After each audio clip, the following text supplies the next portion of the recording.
Hi and welcome back to A Gardening Midwife. In this video we're going to be talking all things lunar gardening and what to grow, sow and do in your gardens in the month of March. The month of March can sometimes feel a little bit daunting in the world of gardening as we suddenly get these beautiful blue skies like what I've got here today. Suddenly feels a bit warmer. You'll notice that a lot of the seed packets and plants say that they can be grown from March onwards. So it can feel like a little bit of a minefield to know what to grow, when to grow, and how not to get a bit overwhelmed with it all. So I'm hoping that this video is going to show you how to garden by the moon calendar and how to get the most out of your garden and sowing and growing your own in March.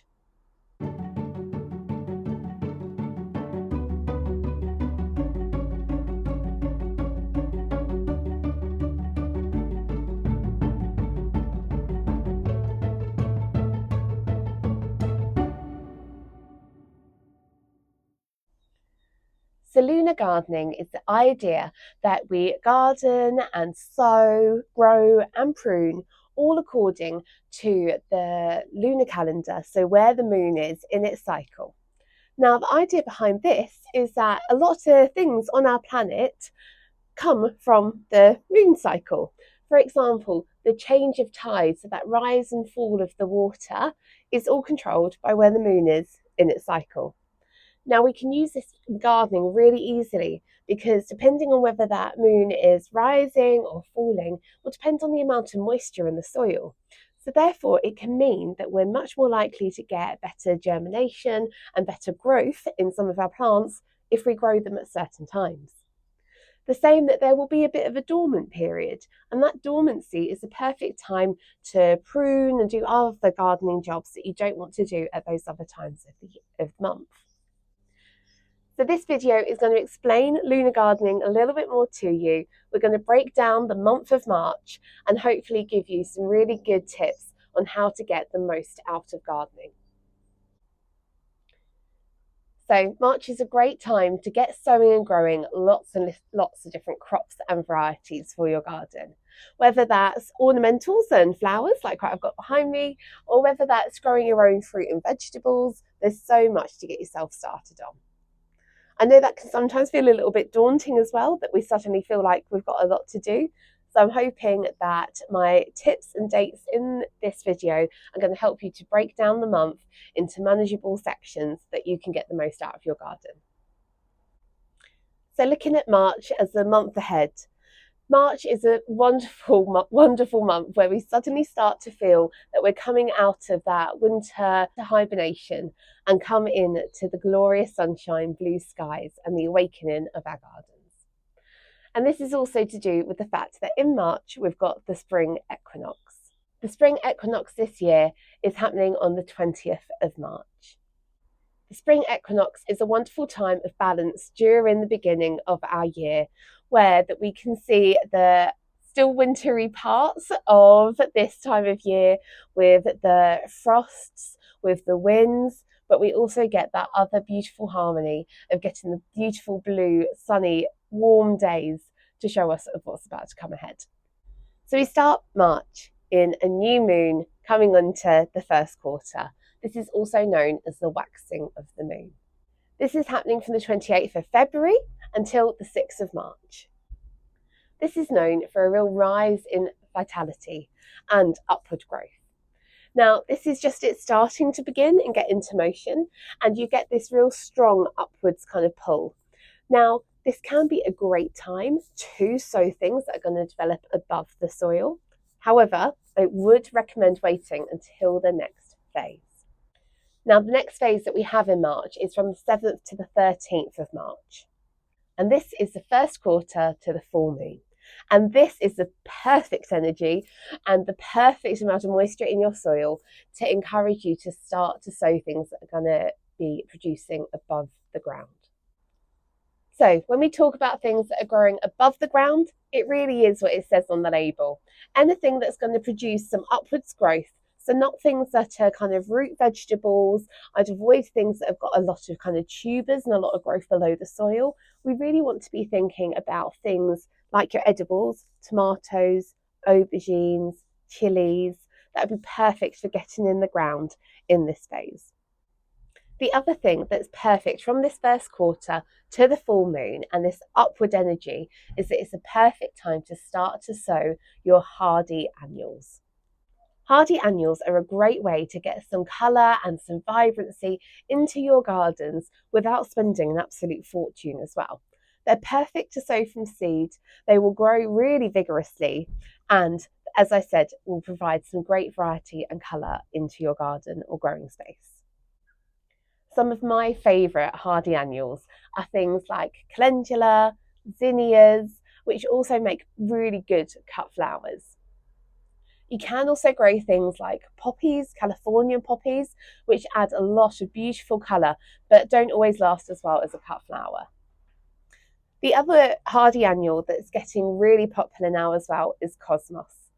Cosmos comes in so many different varieties. You can get so many different colours and different types of petal and kind of flower formations that they really can add a lot of variety into your garden. If you're wanting to grow your own food as well, and you have an area that maybe has a bit of a cloche over it or a bit of a cover, just to warm that soil a little bit more, you can also start to sow some of your first lettuce of the year. So things like some hardy lettuce, some peas, spinach or Swiss chard are great for getting into the soil around this time in March. I've already started to sow some of mine in my polytunnel at the allotment. For example, some of my first peas and broad beans got sown out of just a few days ago. There are so many different varieties of peas and broad beans now, especially if you're growing from seed. And it's a great way to add that variety into your garden, but also onto your plate. One of my favourite peas to grow is the Hurst green shaft. They sound a little bit rude, but they're absolutely delicious. They produce really, really vigorous plants. They have a wonderful compact kind of pea. And my favourite way to eat them is raw. Just having them straight off the plot, absolutely delicious. So after that full moon, we then start to draw into our next period, which is the full moon last quarter. In March, this will be from the 14th to the 22nd.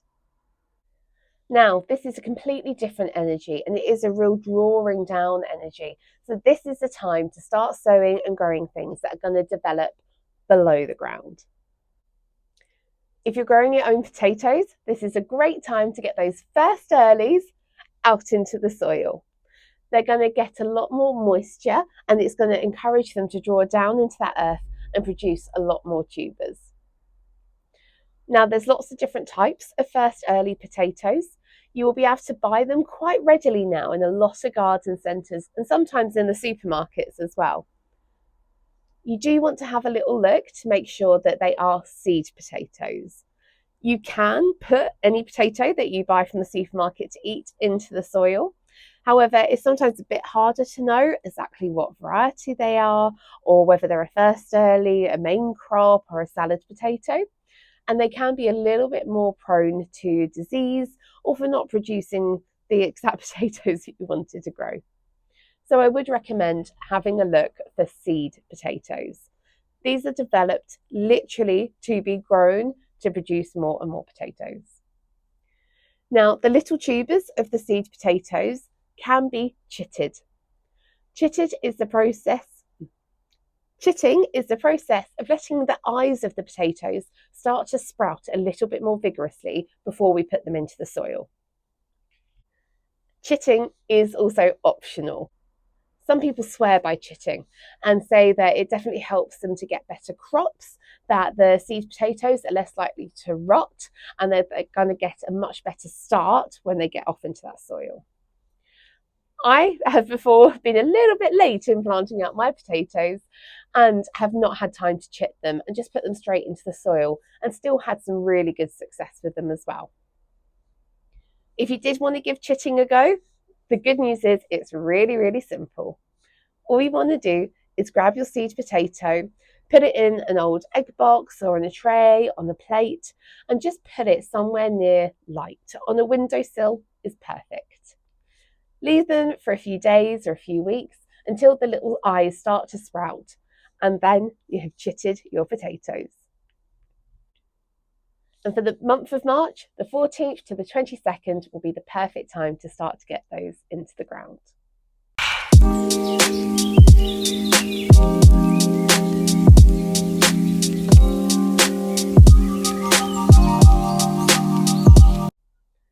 Other things that develop below the ground that are perfect for getting going during this period as well are things like your onion sets, artichokes, and asparagus. A lot of these you can buy from your local garden centres, and it's a perfect time to get them in to allow that drawdown of that water and that energy to get them really nicely established into the soil before the main growing season of the year. To make this month and this phase even more exciting, if you live in a slightly milder area or you have some cloches or a polytunnel somewhere that you can grow inside, this is also a great time because you can probably get started with some of your first root vegetables of the year. Now, I love growing my own carrots. I almost struggle to eat shop bought ones now because I know how good a homegrown carrot tastes, that nothing else is the same. Now, it's really important that you have a look at your varieties, especially when we're looking at growing quite early or quite late in the season, because there are some varieties that will do much better and some that do need that little bit more warmth and light for them to germinate and to grow. But if you can find yourself some nice early varieties, March from the 14th to the 22nd is a great time to get your early carrots, some turnips, or beetroots and radishes into the ground so that you'll get some beautiful early crops to enjoy. Now, you don't have to have a big growing space to be able to grow things like carrots and radishes. They can be grown in pots really, really easily. You can have a ceramic pot like what I've got behind me, or you can just have a plastic pot that you're reusing from maybe where you've purchased a plant before. Just fill it with a little bit of compost. You'll probably want to get some smaller carrot varieties. You can get some beautiful little round ones. Sow those nice and thinly. Same with your radishes. Cover them with some soil. Give them some nice light and some water. And soon you'll be able to harvest your carrots from a windowsill, from a patio or a balcony garden like what I'm on now, or down on an allotment or in a bigger garden if you have one available. And then at the end of the month, we come to our last quarter into the new moon. And this will be happening from the 22nd of March all the way through to the end of the month on the 29th. And this is a dormant period. So this is the time when we don't really want to be sowing too much. That soil won't have as much of that kind of drawing down effect there. It is just dormant, resting and recouping. I think it's a great way that nature is showing us how we as humans as well aren't meant to be constantly doing things. We have 3 weeks out of the month where there's different types of energies that are going to be putting us to be having a bit more energy to do things in our garden and enjoying the light and enjoying the sun. But also there's one whole week out of that month when nature rests and is dormant. And it's a really great reminder that we can be dormant and take our time as well, even when we're feeling the pressure to get sowing and growing because it's March. If you did want to do anything in your gardens during this dormant period in March, the things that you might want to have a look at are pruning, weeding, harvesting, mulching, and maybe having a look after your tools as well if you're anything like me and they need a little bit of love. Now, it's a great time to prune during this dormant period because the sap levels within our plants are going to be at their lowest. So pruning is quite simple. We literally take some secateurs, give a little cut. The main things that you're going to want to prune at this time of year, if you're growing your own, are things like your raspberries, your black currants, white currants, pink currants, there's so many varieties out there, and your gooseberries.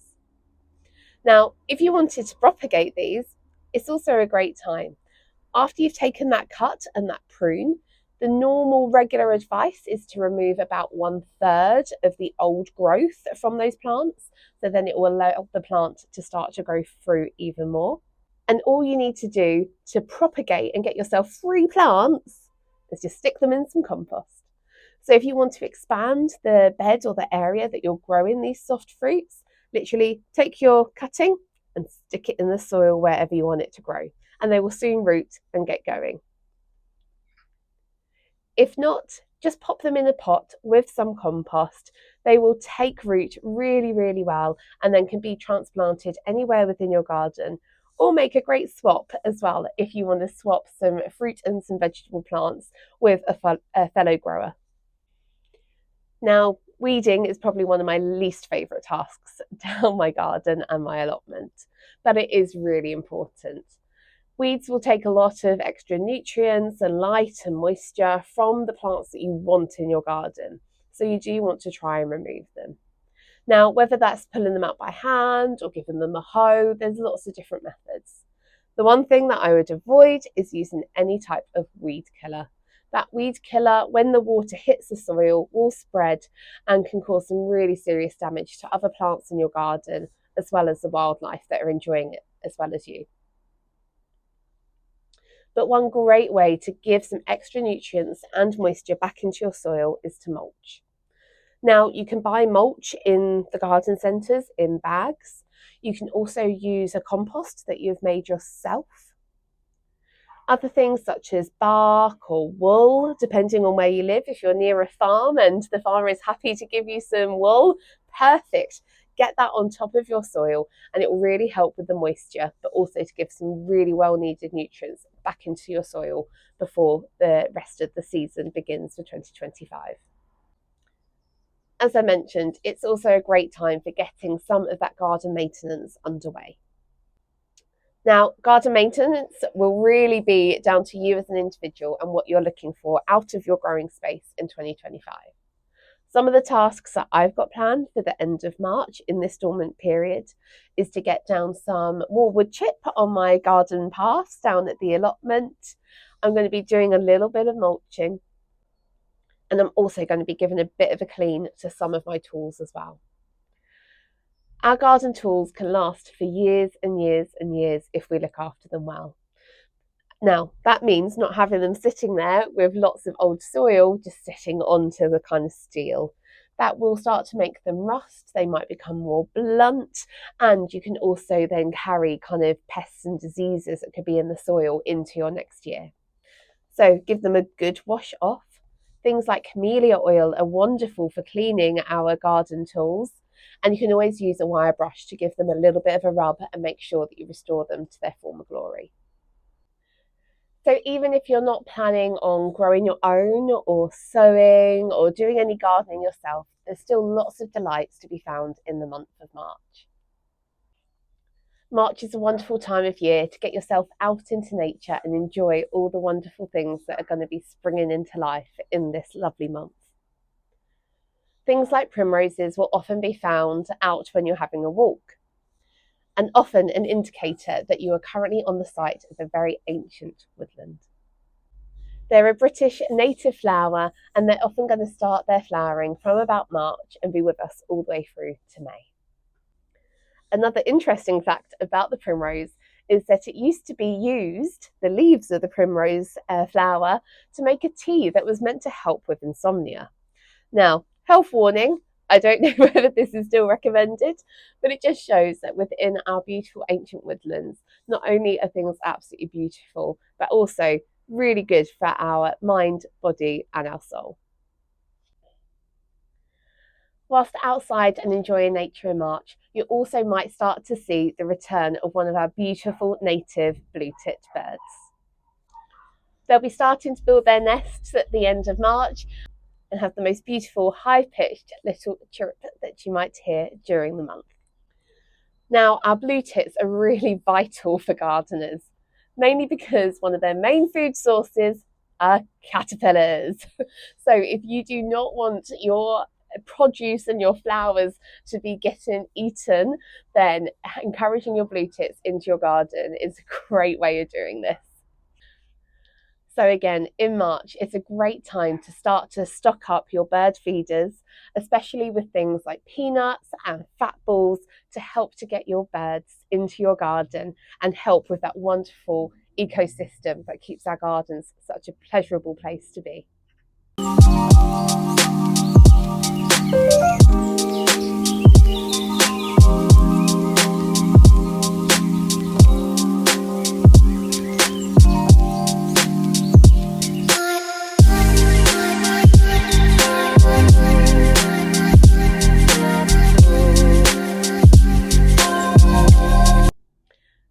Other things to keep in your calendar for the month of March are, on the 6th of March, we have World Book Day.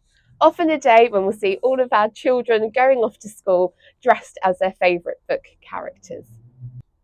But for me, it's a great reminder that books don't just have to be for children. They can be loved and adored by us. Whether that's your favourite gardening book or whether that's taking the time to sit out in this glorious sunshine in the month of March and enjoy one of your own old childhood favourites. And then one of my favourite festivals also happens in March. From the 15th to the 23rd is the annual Daffodil Festival. This festival takes place in Cornwall, and it is a very ancient festival where you can go and see hundreds and hundreds of different varieties of daffodils. The other main date for our diaries in March is Mothering Sunday. Falling on the 30th of March, so during that dormant period where we can rest and recoup, and it's time to give love to all those mothers out there. Now, as my title says, I'm also a midwife, so I'm very aware there's a lot of people out there that might be mothers in slightly different ways. A mother is not always the atypical person that springs to mind when we think of mothers. Mothers can be people who have lost children or longed for children or looking after someone else's children. But I think for me personally, it's also a great time to think of Mother Nature and all the wonderful things that we have around us during this lovely month. Throughout this month, you're going to see lots of different plant fairs and festivals starting to prop up as we get ready for the wonderful growing season that is going to be 2025. Do go and support your local seed swaps or plant swaps. It's a great way to meet other fellow gardeners and garden enthusiasts and get some great tips and advice, as well as some possible real bargains to enjoy for the rest of the year in your garden. I hope that you've enjoyed this month's Lunar Gardening with a Gardening Midwife. Please do click the subscribe button if you have enjoyed this video. I would love to hear your comments and feedback for me and my YouTube channel as we learn and grow together in the year of 2025.